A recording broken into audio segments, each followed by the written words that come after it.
नमस्कार, मैं Syed तकवी urate news alert network 14 में आपका स्वागत है। यूरेट न्यूज़ अलर्ट नेटवर्क 14 के कार्यक्रम न्यूज़ फ्लैश विद सैयद तकवी में आज बात करेंगे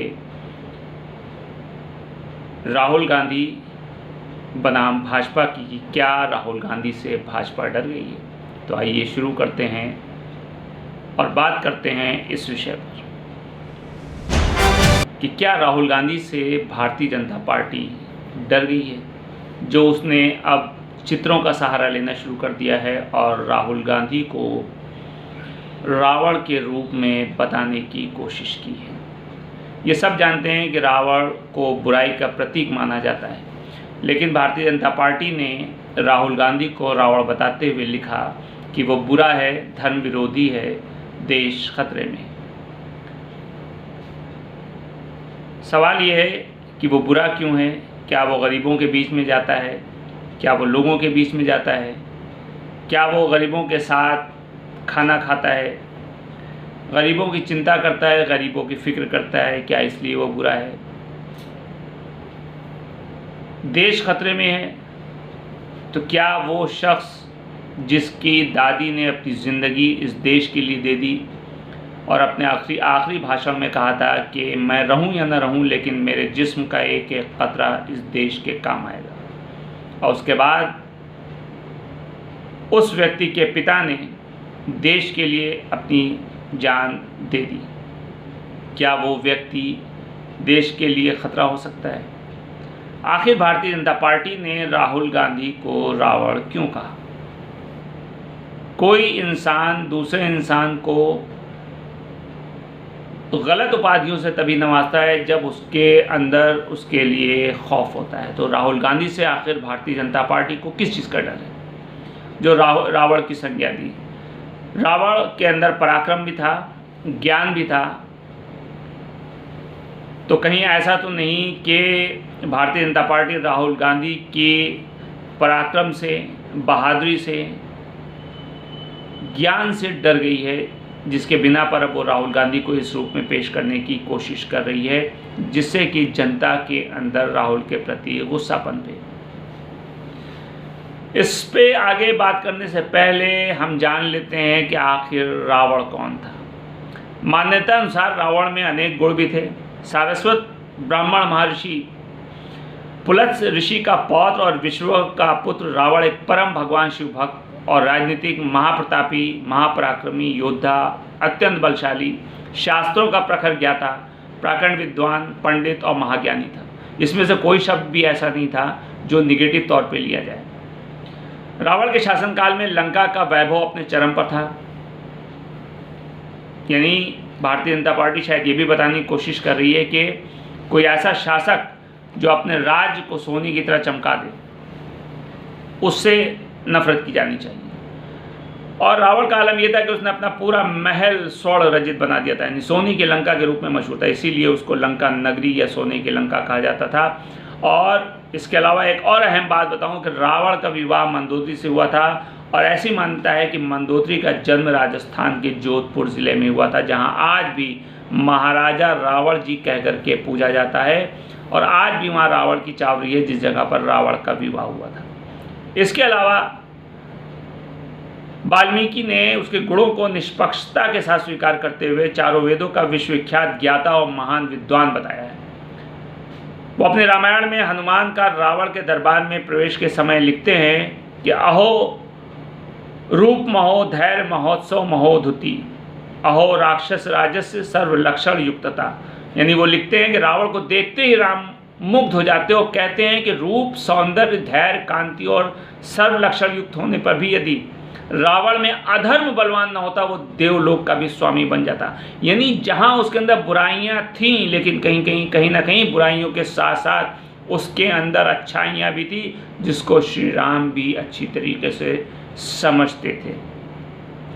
और राहुल गांधी को राम विरोधी बताना ये तो कहीं से भी न्यायोचित नहीं है, क्योंकि रामचंद्र जी उस शख्सियत का नाम है जिसको अपनी प्रजा से बहुत प्यार था, जो अपनी प्रजा के बीच में जाते थे और उसी प्रजा की रक्षा के लिए, उसी प्रजा की खुशी के लिए उन्होंने राजपाट छोड़ दिया था और 14 वर्ष का वनवास ले लिया था। राहुल गांधी ने भी देश के लिए कांग्रेस अध्यक्ष पद त्याग दिया है।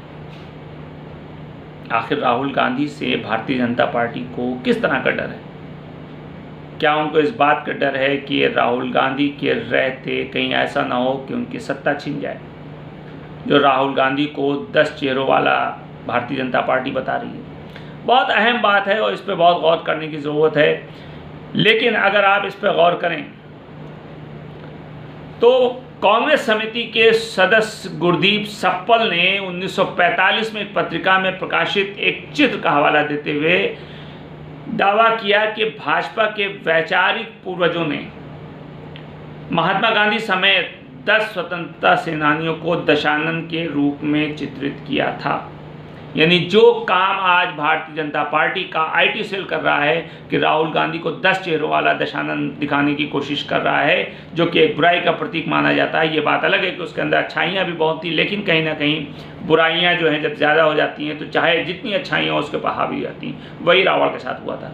तो अब वो भारतीय जनता पार्टी राहुल को दशानन के रूप में दर्शाने की कोशिश करी। उसी को कांग्रेस समिति के सदस्य गुरदीप सप्पल ने बताया कि 1945 में भी ऐसा हुआ था कि एक ऐसा चित्र आया था जहाँ पे 10 स्वतंत्रता संग्राम सेनानियों को दशानन के रूप में चित्रित किया गया था। लेकिन वर्तमान समय में भाजपा उन्हीं महापुरुषों की विरासत को अपनाने का प्रयास कर रही है। सप्पल ने भाजपा के पोस्ट को रिपोस्ट करते हुए कहा कि एक बार आपके पूर्वजों ने भी ऐसा ही एक काम किया था, जहाँ पे उन्होंने एक कार्टून छापा था जिसमें अन्य लोगों के अलावा महात्मा गांधी, सरदार वल्लभ भाई पटेल, सुभाष चंद्र बोस, जवाहरलाल नेहरू, इन सब को उसमें दर्शाया गया था और रावण के रूप में दर्शाया गया था। जबकि विनायक दामोदर सावरकर और श्यामा प्रसाद मुखर्जी को राम और लक्ष्मण के रूप में दिखाया गया था।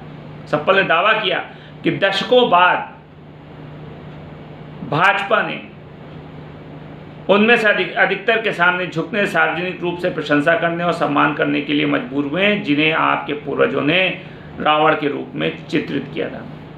उन्होंने लिखा कि आज आप उनकी विरासत को अपनाने का प्रयास कर रहे हैं। सप्पल ने कहा कि बस कुछ समय रुकिए, फिर वही होगा कि राहुल गांधी एक ऐसे रास्ते पर चल रहे हैं जो आपको एक बार फिर झुकने पर मजबूर कर देगा, क्योंकि भारत में सदैव सत्यमेव जयते।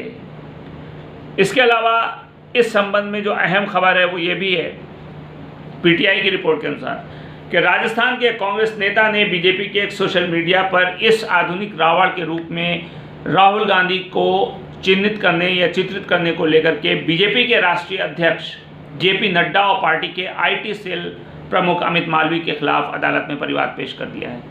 कांग्रेस के राजस्थान इकाई के महासचिव जसवंत गुर्जर ने अपने परिवाद में अपील की कि दोनों बीजेपी नेताओं पर आईपीसी की धारा 499 यानी किसी के खिलाफ गलत आरोप, 500 यानी कि मानहानि और धारा 504 जिसमें जानबूझकर अपमान करना, इसके तहत आरोप लगाया है और इसकी सुनवाई 9 अक्टूबर को तय की गई। लेकिन अब एक बड़ा सवाल ये है कि क्या कोर्ट इनके खिलाफ फैसला लेगी, इन्हें सज़ा सुनाएगी, क्योंकि किसी के खिलाफ भी कुछ कहना या कुछ दिखाने से उनको सज़ा देने की शुरुआत राहुल गांधी के बयान से हो चुकी थी, जिसमें राहुल गांधी को फ़ौरन सज़ा सुनाई गई थी। अब देखना यही है कि कोर्ट इसमें क्या फ़ैसला लेती है।